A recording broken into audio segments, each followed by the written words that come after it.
Kenapa afirmasi kita kok seolah-olah stagnan? Sudah melakukan ini, sudah melakukan itu, tapi kok gini-gini aja ya. Coba kita murnikan niat kita, luruskan niat kita, tetap aplikasikan atau tetap berafirmasi, monggo lanjutkan, tapi perbaiki niat, perbaiki rasa, perbaiki kesadaran kita.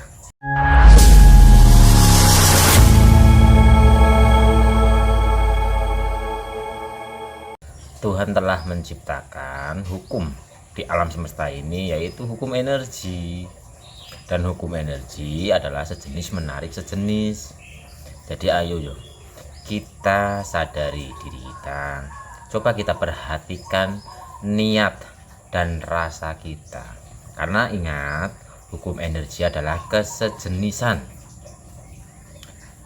Kita mempunyai rasa sedih, otomatis kita akan memancarkan energi kesedihan, dan energi kesedihan yang kita pancarkan akan menjadi daya magnet, sehingga energi kesedihan-kesedihan yang ada di luar diri kita itu akan tertarik kepada diri kita.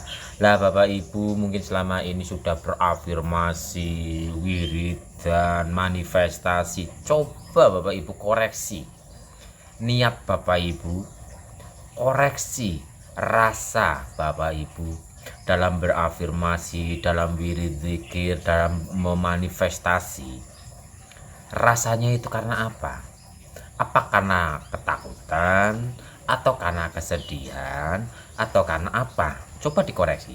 Karena di saat kita afirmasi dan ternyata afirmasi ini di dalamnya ada energi kesedihan, mungkin karena takut apalah, sehingga kita mengafirmasikan, mengulang-ulang kata sampai puluhan ribu pengulangan kata itu, tapi di dalamnya ada rasa, mungkin karena ketakutan, karena kekhawatiran, karena ketidakterimaan dan sebagainya. Nah, sebenarnya kuncinya ada di rasanya itu tadi Bapak Ibu. Coba koreksi rasanya, murnikan dulu niat kita. Kita berafirmasi, kita wirid zikir, itu bukan agar apa yang kita mau itu menjadi kenyataan, bukan. Sebenarnya bukan itu Bapak Ibu. Kita wirid zikir itu sebenarnya adalah untuk penyelarasan diri kita dengan energi yang mungkin contoh nih, energi keberlimpahan. Kita menyelaraskan diri kita dengan energi keberlimpahan agar kita menjadi keberlimpahan itu sendiri.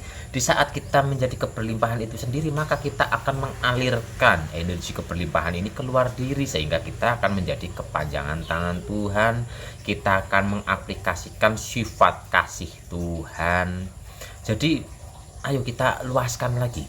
Kita berafirmasi itu bukan hanya untuk kepentingan diri kita sendiri, tapi agar diri kita selaras dengan energi keberlimpahan ini, sehingga di saat kita benar-benar selaras dengan energi keberlimpahan ini, karena energi keberlimpahan ini adalah energi murninya, sehingga kita otomatis akan menerapkan kasihnya.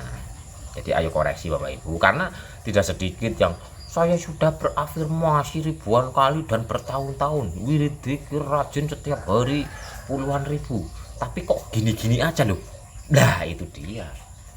Tapi kok gini-gini aja, berarti di situ kita mempunyai misi ego. Misi ego. Ayo dikoreksi Bapak Ibu. Hilangkan misi ego itu. Kita tetap lakukan mungkin afirmasi, mungkin wirid zikir, tapi niat kita diperbaiki, niat kita dimurnikan. Bukan untuk kepentingan ego, tapi kita kembali kepada energi sejati ini. Karena keberlimpahan, kasih sayang, apalagi ya, kedamaian, ketenangan, itu energi murni jiwa kita. Sehingga nanti di saat kita kembali kepada energi murni ini, otomatis kita akan memancarkan energi kemurnian ini, sehingga kita akan menebarkan kebermanfaatan untuk alam ini, untuk orang-orang di sekitar, untuk makhluk di sekitar diri kita ini. Karena sebaik-baiknya manusia adalah manusia yang bermanfaat. Jadi kita dimanapun kita akan menebarkan energi kemurnian, energi ketenangan, kedamaian, kebahagiaan, keberlimpahan, rasa syukur, pengampunan, dan sebagainya. Jadi ayo Bapak Ibu, murnikan niat kita. Yang tadinya afirmasi agar ini agar itu yang hubungannya untuk kepentingan ego, udah lupakan saja kepentingan ego itu. Kita tetap menjalani untuk menyelaraskan diri kita, atau kita kembali kepada energi murni kita ini. Karena sejatinya kita adalah energi murni itu sendiri yang tanpa kepentingan ego. Di saat kita benar-benar kembali, kita akan meradiasikan kemurnian itu. Ayo dikoreksi Bapak Ibu, dikoreksi. Jangan sampai seperti ceritanya Firaun.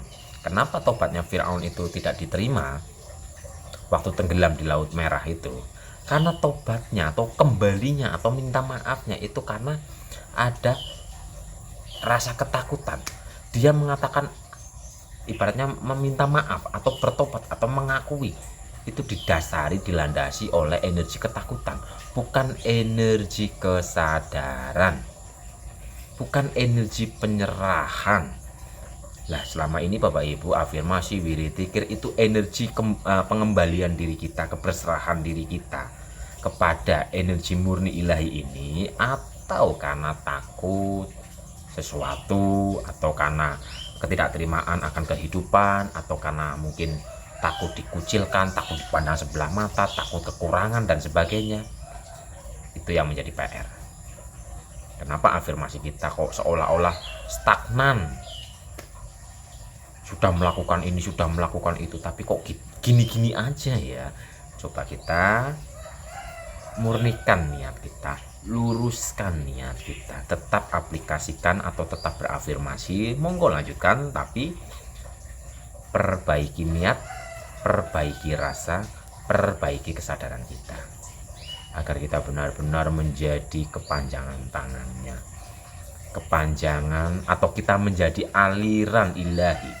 Jadi kita menyelaraskan dengan energi ilahi ini, sehingga kita akan menjadi wadah untuk mengaplikasikan, membawa sifat-sifat ilahi yang kita tebarkan ke alam luar ini. Makanya kita diutus ke alam dunia kan untuk menjadi khalifah, untuk menjadi kepanjangan tangannya. Ayo Bapak Ibu, dikoreksi lagi afirmasinya, wirid zikirnya itu karena apa?